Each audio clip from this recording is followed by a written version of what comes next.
दिल से शुक्रिया अदा करता हूँ कि आपने इस खूबसूरत प्रोग्राम में मुझको बुलाया और बोलने का मौका दिया। साथ ही साथ मैं देर से आया हूँ, इसके लिए माजरत भी चाहता हूँ। और इस प्रोग्राम की जिसकी सदारत मौलाना खालिद फिरंगी साहब कर रहे हैं, जिनसे हम लोगों को हमेशा सीखने का मौका मिलता है।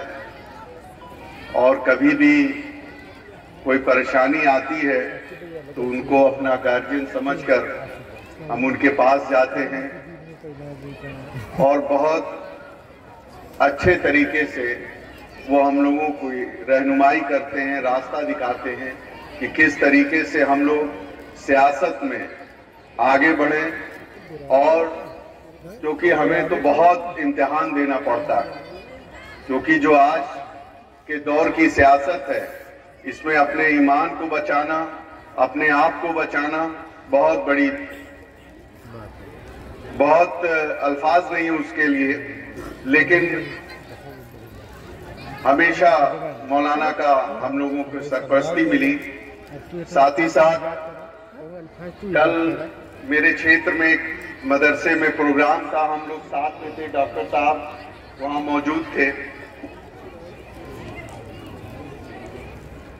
और मैंने वहां भी कहा कि आज कल का जो माहौल है, हम लोगों को ज्यादातर वॉलीबॉल और क्रिकेट टूर्नामेंट के फीते के लिए बुलाया जाता है।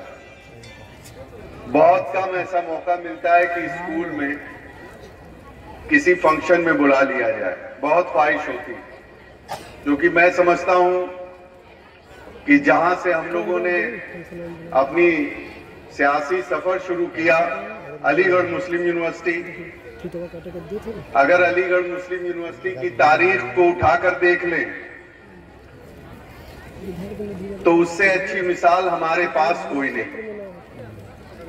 वहां के जो बानी थे सर सैयद अलैहि रहमा, उनको उस वक्त क्या दिक्कतें परेशानी उठानी पड़ी ये आपसे छुपी नहीं, लेकिन जो उनकी सोच थी, अगर उस वक्त उन्होंने ये पहल ना की होती तो शायद आज हम और आप इस दौर में कहीं स्टैंड नहीं कर पाते।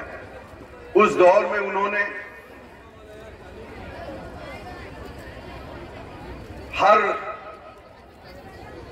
चीज की जिससे हमारे लोग आगे बढ़ सकें, और ये जरूरत है कि हमें अपनी दीनी तालीम के साथ दुनियावी तालीम में भी आगे बढ़ना चाहिए।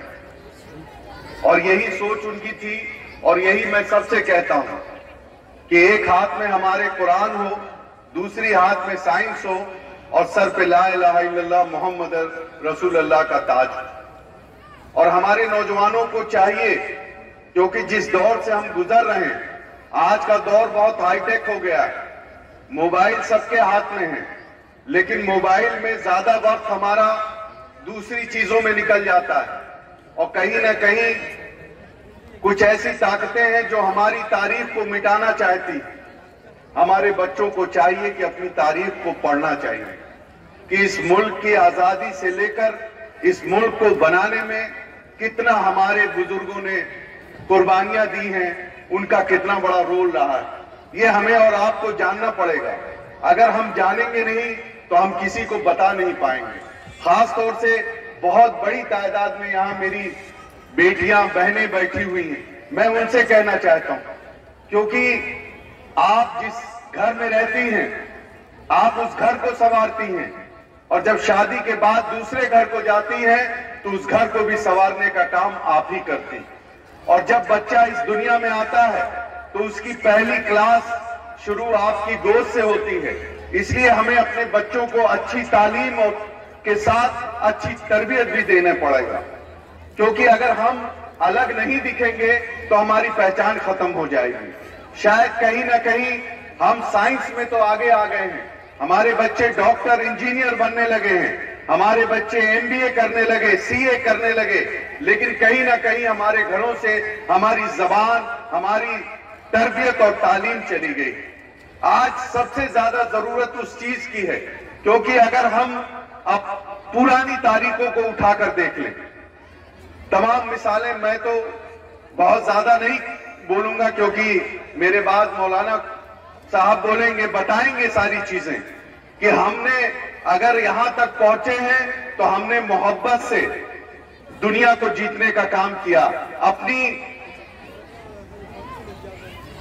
जो तरबियत थी, एक दूसरे की इज्जत करना, एक दूसरे से मोहब्बत करना, एक दूसरे के सुख और दुख में काम आना, क्या शायद आज हम लोग उस चीज से दूर हो गए। इसीलिए कुछ ऐसी ताकतें हैं जो हमारे दूसरे भाइयों के दिलों में हमारे लिए नफरत भरने में कामयाब हो जाती है। हमें उस चीज को वापस लाना है। अगर एक तरफ हम अपने बच्चों को साइंस की एजुकेशन दे रहे हैं, इंग्लिश की एजुकेशन दे रहे हैं, तो हमें अपने बच्चों को अच्छी तरबियत भी देनी पड़ेगी। उनको बताना पड़ेगा कि जो बगल में हमारे रहने वाले जो भी हैं, चाहे वो हमारी कौम के हो, चाहे हमारी कौम के नहीं हो, उनको बताना पड़ेगा कि बेटा ये हमारे बड़े हैं, इनकी हमें इज्जत करनी है, इनका हमें एहतराम करना है। अगर हम तरबियत से दूर होंगे तो कहीं ना कहीं जो दुश्मनी ताकत है जो हमें कमजोर करना चाहते हैं वो आगे बढ़ती रहेंगी। फिर से मैं ज्यादा कुछ नहीं कहूंगा, सिर्फ एक बार इन सभी तालिब इल्म को मैं अपनी तरफ से मुबारकबाद देना चाहता हूं और अल्लाह से दुआ करता हूं कि आपने जो भी ख्वाब देखे हैं, अल्लाह ताला उस ख्वाब को आपके पूरा करे। आप अपने माँ बाप का नाम रोशन करें, इस स्कूल का, इस इदारे का नाम रोशन करें और आगे जाकर इस मुल्क की तरक्की में अपनी हिस्सेदारी निभाएं। और एक बात जरूर कहूंगा कि जो ख्वाहिश हो बनने की, उसके लिए आपको दिन रात मेहनत करनी पड़ेगी, जद्दोजहद करनी पड़ेगी। और एक छोटी सी बात कह के मैं अपनी बात को खत्म करूंगा, क्योंकि यूनिवर्सिटी का जिक्र आया, हमारे कई सीनियर भी यहां बैठे हुए हैं। जब मैं अलीगढ़ मुस्लिम यूनिवर्सिटी में इलेक्शन लड़ रहा था स्टूडेंट यूनियन का, तो तमाम हमारे आजमगढ़ के सीनियर कहते थे जो यूनिवर्सिटी छोड़ दिए, कहां चक्कर में पड़े हो, अपना फ्यूचर बर्बाद कर रहे हो, आज तक कोई गड़ी जीता है यहां पे। और हकीकत ये हुई कि मैं 2 इलेक्शन हार गया। इलेक्शन कराने वाले हम लोग, 120 घंटा हंगर स्ट्राइक टिल डेथ पे मैं बैठा, मेरी पूरी टीम बैठी, इलेक्शन को हम लोगों ने कराया और इलेक्शन हार गए। दूसरा लड़े, हार गए। लेकिन जहन में एक बात हमेशा दौड़ती थी, घर में मेरे कोई नहीं तैयार था सिवाय मेरी वालदा के, जो अल्लाह उनको जन्नत नसीब करे। मैंने उनसे कहा कि आप बस दुआ कर दीजिए, जीतते तो हम ही में से कोई है ना, तो ये आजमगढ़ वाले क्यों नहीं जीतेंगे। और मैंने उनसे दुआ लेके जब तीसरी बार मेहनत करना शुरू किया तो अल्लाह ने मुझे इतनी बड़ी कामयाबी दी कि उस दौर में इतने वोटों से कोई जीता भी नहीं। तो मेरा कहने का मकसद सिर्फ ये था कि अगर आपको कुछ भी, डॉक्टर बनना हो, इंजीनियर बनना हो, कुछ भी बनना हो, तो आपको एक जुनून के साथ मेहनत करनी पड़ेगी। अगर आपके अंदर वो जुनून नहीं होगा तो आप कभी कामयाब नहीं होंगे। और प्रोफेशन कोई खराब नहीं है। कल भी मैंने कहा था, आज भी कहा कि हमारे बच्चे ज्यादातर वो एमबीए और इंजीनियरिंग और मेडिकल प्रोफेशन की तरफ जाते हैं, लेकिन हमारे बच्चों को चाहिए कि वो अच्छे वकील भी बने और सिविल सर्विसेज की भी तरफ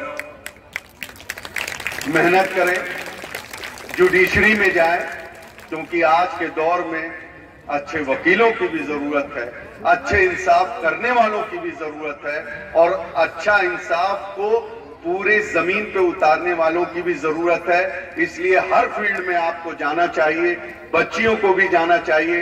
आप मेहनत करिए, इंशाअल्लाह आप लोग खूब आगे जाएंगे। फिर से एक बार पूरी मैनेजमेंट कमेटी को तहे दिल से मैं शुक्रिया अदा करता हूं कि आपने मुझे यहां बुलाया, प्रोग्राम में बोलने का मौका दिया। बहुत बहुत शुक्रिया। खुदा हाफिज़।